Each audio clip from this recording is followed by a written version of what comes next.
சரி, பிரிந்தவர்களை வந்து மீண்டும் சேர்க்கறதுக்கு என்ன வழி? சார் எப்படி சார் சேர்ப்பாங்க? எப்படி சார் துரோகம் பண்ணிட்டு போறவங்க பைலாவை எதிர்த்து கோர்ட்டுக்கு போறவங்கள போய் எப்படி சேர்ப்பாங்க? ஆம போன்ற வீடும் அமீனா போன்ற வீடும் உருப்பிடாதுன்னுவாங்க. அதே தான் நாஞ்சில் சம்பத்.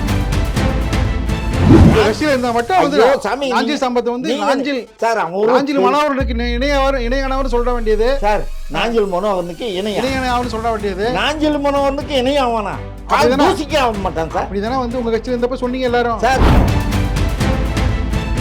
எத்தனை நாள் நடைமுறைப்படுத்தினார்? எத்தனை நாள்?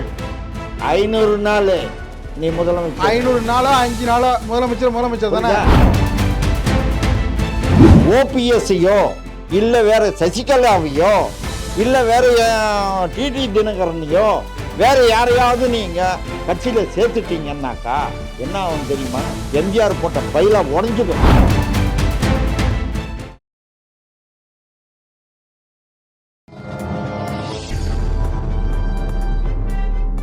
பத்திரிகை.com நேயர்களுக்கு இனிய வணக்கம். பரபரப்பான அரசியல் சூழல் நம்மோடு இணைந்து இருப்பவர் ஓம்புடி பிரசாத் சிங் அவர்கள். வணக்கம் சார். வணக்கம் சார். நல்லா இருக்கீங்களா? நல்லா இருக்கேன் சார். விஜயனுடைய பேச்சு அது குறித்து வந்து பேசணும் கடந்த நிகழ்ச்சியில். ஆமாம் சார். அது இன்னொரு விஷயத்தை வந்து கோடிட்டு காட்டுறாரு. செங்கோட்டை நமக்கு பலம், செங்கோட்டை மூலம் நமக்கு யார் எல்லாரும் வருவாங்கன்னு சொல்கிறாரு. நாஞ்சில் சம்பத் அங்கே போயிட்டார்ல என்ன, அதையும் சொல்கிறாரு. வேறு விதமாக சொல்கிறாரு. நாஞ்சில் வெளிப்படையாக சொன்னது வந்து செங்கோட்டையை சொல்கிறாரு. செங்கோட்டையை சொன்னது வந்து நமக்கு பலம் அப்படின்னு சொல்லிட்டு இன்னும் நிறைய பேர் வருவாங்க அப்படின்னு சொல்கிறாரு. இன்னும் யார் யார் போக போகிறாங்க இங்கேருந்து உங்கள் கட்சியிலேருந்து? அவரு தான் சார் கேட்கணும். அதாங்க அவரு தான் சொல்கிறாரு. அவரு தான் அங்கே அறிகுறி தென்படுறது உங்களுக்கு தெரியாதா? தெரியும். யாருக்கு சீட் இல்லையோ அவங்க எல்லாம் போவாங்க சார். நாஞ்சில் சம்பத் போயிட்டாரு. அவன் யார் சார்? அவர் நாஞ்சில் சம்பத்து வாயால் விபச்சாரம் பண்ணுறவன். அவன் நல்ல இலக்கியவாதி. அந்த தமிழை வந்து அவன் விபச்சாரி மாதிரி பண்ணுறான். அவன் மனுஷனா சார்? சார் ஜெயலலிதா அவரு இலக்கியம் பேச்சு ஆற்றலுக்கே நான் வாங்குறேன். ஜெயலலிதா வந்து பார்த்தீங்கன்னா அவரை வந்து கௌரவப்படுத்தும் விதமாக அவருக்கு என்னென்ன செய்யணுமோ அந்த பேச்சாளருக்கு செஞ்சு கௌரவமாக வச்சுருந்தாங்க. ஆமாம். இருக்கிறவங்களை தக்க வைக்கிறது தானே சார் முறை. இங்கே இன்னும் கெட்டு போச்சு, உனக்கு இன்னும் குறைஞ்சி போச்சு. இங்க என்ன குறைஞ்சு போச்சு? ஒவ்வொரு ஆளா நீங்க அனுப்பிட்டு இருந்தீங்கன்னா யாரு சார் அனுப்பிச்சது? இங்க என்ன குறைஞ்சு போச்சு? எடப்பாடி உனக்கு என்ன துரோகம் பண்ணாரு? அவருக்கு உரிய பட்டியல போடு. அவருக்கு உரிய மரியாதை இல்லாதனாலதான் மரியாதை வெளிப்படுத்தினாரு. என்ன மரியாதை உனக்கு? அம்மா இருக்கும் பாப்பா என்ன மரியாதை? அதே மரியாதை தானே. பாண்டிச்சேரியில அதிமுக வந்து முதல்ல ஆட்சி அமைச்சது. இன்னைக்கு அக்கௌண்டே அவங்க ஓபன் பண்ண முடியாது அப்படின்னு சொல்லிட்டு கடுமையா சொல்றாரு நாஞ்சில் சம்பத். சாரா அவன் சார் அதான் சொல்லிட்டேனே. நாஞ்சில் சம்பத் வந்து நல்ல இலக்கிய பேச்சாளர், அருமையான பேச்சாளர். அந்த அந்த நாவன்மையை விபச்சாரி மாதிரி செயல்படுறாரு. இது எல்லாம் வந்து பயன்படுத்துறாரு. இல்ல உங்களுக்கு இருந்தா மட்டும் வந்து இலக்கியவாதி இல்ல வேறு கட்சிக்கு போனா அவர் வந்து விபச்சாரி யாரும் சொல்லல சார். இல்ல இரு சார். உங்க கட்சியில இருந்தா மட்டும் வந்து நாஞ்சில் சம்பத் வந்து நாஞ்சில் மனோகரனுக்கு இணையானவர் சொல்ல வேண்டியது. சார் நாஞ்சில் மனோகரனுக்கு இணையானவர் சொல்ல வேண்டியது. நாஞ்சில் மனோகரனுக்கு இணையாவானா? கால் தூசிக்க ஆக மாட்டான் சார். அப்படிதானே வந்து உங்க கட்சியில இருந்தப்ப சொன்னீங்க எல்லாரும். சார் கால் தூசிக்க ஆக மாட்டான். அப்படிதானே எல்லாம் சொன்னீங்க சார். உங்களுக்கு நாஞ்சில் மனோகரன் ரொம்ப நெருக்கமானவர் சார். என் வீட்டுக்கு பக்கத்தில் தான் நாஞ்சில் மனோகரன்.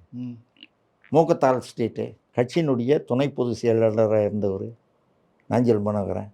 எனக்கு ரொம்ப வேண்டியவர். புரியுதுங்களா? எனக்கு அவர் இல்லைன்னா கூட அவருக்கு என்னுடைய வணக்கங்களை செலுத்துவேன் நான். ஆனால் அவன் பண்பு வேற, இவர் பண்பு வேற சார். அதான் உங்கள் கட்சியில் வந்தப்போ அப்படி சொன்னீங்க. நாஞ்சில் மனோகரனுக்கு இணையானவர் நாஞ்சில் மனோகரனை வந்து நாஞ்சில் சம்பத் வடிவில் பார்க்குறோம் அப்படின்னு சொல்லிட்டு இல்லை சார். ஒவ்வொரு கூட்டத்திலையும் அவர் அறிமுகப்படுத்துறப்ப முன்னூறியே அப்படி தான் கொடுக்க வேண்டியது நீங்கள் அதிமுக மேடையில். அதாவது நாஞ்சில் சம்பத் வந்து வியாபாரி. இதே தான் சொல்லிட்டு இருக்கீங்க. வியாபாரி என்ன? அவர் இல்லாத கட்சியே கிடையாது. விஜயகாந்த் கட்சி தவிர, கம்யூனிஸ்ட் கட்சி தவிர, இந்த 3 கட்சி தவிர அவர் எல்லா கட்சியிலையும் பேசிட்டார். புரியுதுங்களா? திமுகவில் இருந்தார், மதிமுக போனார், மதிமுகலேருந்து மறுபடியும் அதிமுக வந்தார், திமுகவிலேருந்து அதிமுகலேருந்து திமுகவுக்கு போனார், மறுபடியும் இப்போது விஜய் கட்சிக்கு வந்திருக்காரு. ஆமை போந்த வீடும் அமீனா போந்த வீடும் உருப்படாதுன்னுவாங்க. அதே தான் நாஞ்சில் சம்பத்.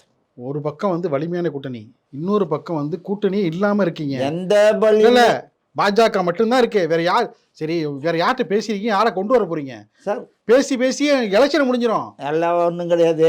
ஆ, எந்த கூட்டணி பலமாக இருக்குதோ அந்த கூட்டணியும் உடையுதே பாருங்க. நீங்க சரி உங்க கூட இருக்காது இருந்தவங்கள இப்போ அவர் வந்து முன்னாள் முதலமைச்சர் ஓ பன்னீர்செல்வம் அவர் வந்து மறுபடியும் வந்து சேரணும்னு விருப்பப்படுறாரு.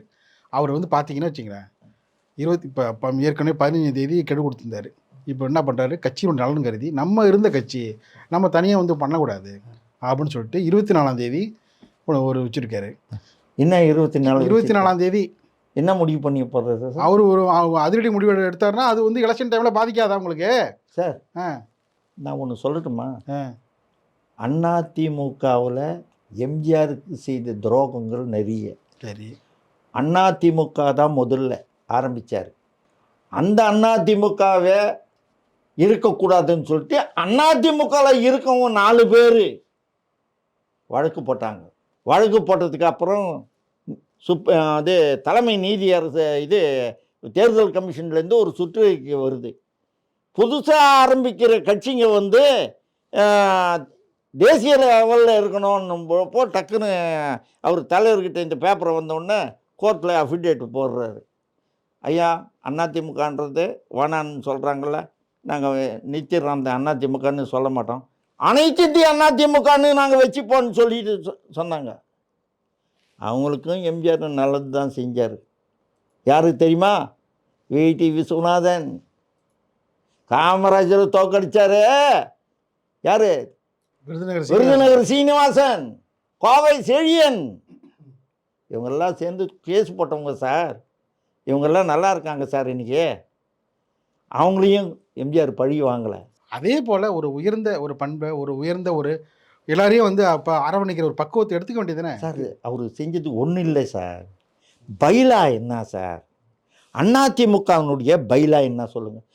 நீங்கள் ஓபிஎஸ்ஸையோ இல்லை வேறு சசிகலாவையோ இல்லை வேறு டிடி தினகரனையோ வேறு யாரையாவது நீங்கள் கட்சியில் சேர்த்துட்டீங்கன்னாக்கா என்ன ஆகும் தெரியுமா? எம்ஜிஆர் போட்ட பைலா உடஞ்சிடும். அந்த பைலானால தான் இன்னைக்கு எடப்பாடியார் எல்லா நீதிமன்றங்களும் வெற்றி பெறுறாரு. அதில் பைலாவில் இருக்குது. நீதிமன்றம் போகிறவன் யாராக இருந்தாலும் அடிப்படை உறுப்பினர் பதவி உட்பட எல்லா பொறுப்பிலும் நீக்கப்படுவார், இழப்பார் அப்படின்னு இருக்குது. அந்த பொதுச்செயலர் பதவியே கொஞ்ச நாள் வேணாம், 2 ஒருங்கிணைப்பாளர் இருக்கான்னு சொல்லிட்டு பைலாவை மாற்றினது யார் இடையில? 2 பேரும் தான் மாற்றினாங்க. அது அப்புறம் அது எப்படி சரியாகும்? அதனால தான் நான் போட்டியிட்டேன். அதனால தான் நான் போட்டியிட்டேன் சார். இல்லை ஒருங்கிணைப்பாளருக்கு நான் போட்டியிட்டேன் சார். அது தெரியும் எனக்கு. அது அது அது சரியாது, அது தப்பு தானே. அது நீக்கிட்டாங்களே. அதுக்கப்புறம் நான் போராட்டம் பண்ணதுக்கு அப்புறம் நீக்கிட்டாங்களே. உங்களுக்கு தேவைன்னா 2 ஒருங்கிணைப்பாளரு, உங்களுக்கு தேவைன்னா வந்து ஒருத்தரை வெளியே அனுப்பிச்சிட்டு பொதுச் செயலரு. நான் போராட்டம் பண்ணதுக்கு அப்புறம் தான் அந்த அந்த திட்டத்தையே ஒருங்கிணைப்பாளர்ன்றதும் இணை ஒருங்கிணைப்பாளர்ன்றதும் அபாலிஷ் பண்ணிட்டாங்க. இவர் கட்சிக்கு விதிகளுக்கு உட்பட்டு தான் பொதுச் செயலாளர் இருக்காரு. அப்போ ஆமாம், என்ன சார் பொதுக்குழு செயற்குழு கூடல. அது சரிங்க. பின்ன எப்படி சார் இந்த கேள்வி கேட்குறீங்க? இல்லை தொண்டர்களுடைய எல்லா எம்ஜிஆர் காலத்து தொண்டர்களுடைய அதே விதிமுறைகளுக்கு உட்பட்டு அதே போல வந்து பின்பற்றி அப்படி தான் வந்து இப்போ கடைபிடிக்கப்படுகிறதாங்கிற கேட்குறேன். நான் என்ன சொல்கிறேன், ஒவ்வொரு தொண்டனையும் கூப்பிட்டு என்னப்பா அப்படின்னு கேட்க முடியாது சார். இல்லை பைலா மேட்டை சொன்னீங்கல்ல? இல்லை பைலா வந்து தலைவர் என்ன எழுதினாரோ அந்த பைலா படி அவர் போகிறாரு. இவர் போகல. இவர் கோர்ட்டுக்கா சார். நான் என்ன சொல்கிறேன், முதல்ல ஓபிஎஸ் பின்னாடி இருக்காங்க பாருங்கள், ஜால்றாங்க. இந்த ஜால்றாங்கனால தான் சார் அந்த ஆள் கெட்டார். இப்போ ஓபிஎஸ் பண்ணி மட்டும் தான் இருக்காரு ஜால்ரா. ஆமாம், உங்கள் பண்ணி ஜால்ரா யாருன்னு யார் இருக்காங்க? யாருமே இல்லை. யார் இருந்தாலும் இதுக்கு என்ன சார் நிமிஷத்தில் எப்பேற்பட்ட சீனியரை தூக்கி போட்டாரு சார். அடுத்த முதலமைச்சர்னு சொல்லிட்டு ஜால்ரான்னு சொல்லிட்டு அலையிற யாருமே இல்லை சார். அவர்கிட்ட தான் இருக்காங்க எல்லாருமே. இருக்கிறது உண்மை பேசுகிறாங்க, இல்லைன்னா இல்லைன்றாங்க. நாமத்தில் என்ன பொய்யா பேசுகிறேன்? கள நிலவரத்தை யாரும் எடுத்து சொல்கிறீங்களா சரியா அவருக்கு? என்ன சொல்லிட்டு இருக்கீங்க? எல்லாம் தப்பு இருந்தால் இது தப்பு அது ரைட்டுன்றோம். ஜானகியம்மா படம் வையுங்க, தலைமை கழுத்தில் வையுங்கன்னு வச்சுட்டாங்களே, போய் பாருங்க. சரி, பிரிந்தவர்களை வந்து மீண்டும் சேர்க்கறதுக்கு என்ன வழி? சார் எப்படி சார் சேர்ப்பாங்க? யாத? எப்படி சார் துரோகம் பண்ணிட்டு போறவங்க பைலாவை எதிர்த்து கோர்ட்டுக்கு போனவங்கள போய் எப்படி சேர்ப்பாங்க? நீங்க சொல்லுங்க பாருங்க சார். சரி விடுங்க, அதெல்லாம் ஒரு பிரச்சனையா? அது அதான் பிரச்சனை. அது என்ன பிரச்சனை? வேற்றுக்க அதான் சார் பிரச்சனை. ஓபிஎஸ், சசிகலா, தினகரன், இந்த 4 பேர் தவிர தொண்டர்கள் அத்தனை பேரும் வந்து சேரலாம் அப்படின்னு சொன்னார். ஒரு தடவை இல்லை, பல தடவை சொன்னார். பல பேர் வந்து சேர்ந்துட்டாங்களே, பல பேர் எல்லா மாவட்டத்திலையும் வந்து சேர்ந்துட்டாங்களே, இன்னும் சேர்ந்துக்கின்னு இருக்காங்களே. சரி, தொண்டரை அவங்கள சேர்த்துங்க. அவங்க வந்து துரோகிங்க, தொண்டம் கிடையாது. தொண்டனை சேர்த்துக்கலாம் சார். சரி, நான் எந்த தியாகத்துக்கு சார் நான் எந்த தியாகத்துக்கு தயார் கேளுங்க சார். எந்த தியாகத்துக்கு தயார் சொல்லிட்டு என்னுடைய உணர்வுகளை பாருங்க. அதுதான் நான் வந்து உள்வாங்கிட்டு தான் கேட்கிறேன். அதாவது முன்னாள் முதலமைச்சர் நான் எந்த தியாகத்துக்கும் தயார்னு சொல்லிட்டு. என்ன முதலமைச்சர்? 3 முறை முன்னாள் முதலமைச்சர் தாங்க. எத்தனை நாள் இருந்த இதெல்லாம் என்ன பேச்சு? எத்தனை நாள் சார் இந்த முன்னாள் முதலமைச்சர்? ஜல்லிக்கட்டு யாரு வந்து நடைமுறைப்படுத்தினது? சரி, நீ தான் வந்தது. இப்ப வந்து எத்தனை நாள் வந்தது? எத்தனை நாள் இல்ல நடைமுறைப்படுத்தினாரு. எத்தனை நாள் நடைமுறைப்படுத்தினாரு? எத்தனை நாள்? 500 நாள். நீ முதலமைச்சர் 500 நாளா 5 நாளா முதலமைச்சர் தானே? முதலமைச்சர் தானே? ஒரு நாள் தானே முதலமைச்சர் தான். உன்னை விட்டு ஏன் அத்தனை பேர் போயிட்டாங்க? இப்ப அவர்களுக்கு நீங்க சேர்க்கலீங்கன்னா தென் மாவட்டத்துல மிகப்பெரிய வீழ்ச்சி சொல்றாங்க சார். தென் மாவட்டத்துல வீழ்ச்சி சரி கட்டுறதுக்கு என்ன பண்ண போறீங்க? அதெல்லாம் பண்ணுவாங்க சார். கட்சியிலேயே ஆட்சி மன்ற குழு இருக்குது, என்ன அதெல்லாம் பார்ப்பாங்க. இன்னும் தலைவருங்க இருக்காங்க, பேசுவாங்க, கூடுவாங்க. எங்கே வீக்னஸாக இருக்குது, எங்கே சிறப்பாக இருக்குதுன்னு திட்டம் போட்டு பேசிக்கினே இருப்பாங்க சார். அதுக்காக விட்டுற மாட்டாங்க. சரி, பொறுத்திருந்து பார்ப்போம். இது இனி வரும் நாட்களில் தேர்தல் களமும் வேகமாக போயிட்டுருக்கு. கூட்டணி கணக்குகளும் அதுவும் வந்து தீவிரப்படுத்திட்டு இருக்காங்க. இந்த விவகாரமும் வந்து அடுத்த கட்டத்தை நோக்கி எப்படி போகுதுங்கிறது மக்கள் வந்து அதிமுகவுக்கு ஓட்டு போடுறதுக்கு சித்தமாயிட்டாங்க. சரி, பொறுத்திருந்து பார்ப்போம். நிகழ்ச்சி பங்கேற்று பல்வேறு கருத்துக்களை தெரிவித்தமைக்கு இதைங்கிறது இனி நன்றி சார். நன்றி சார். நன்றி சார்.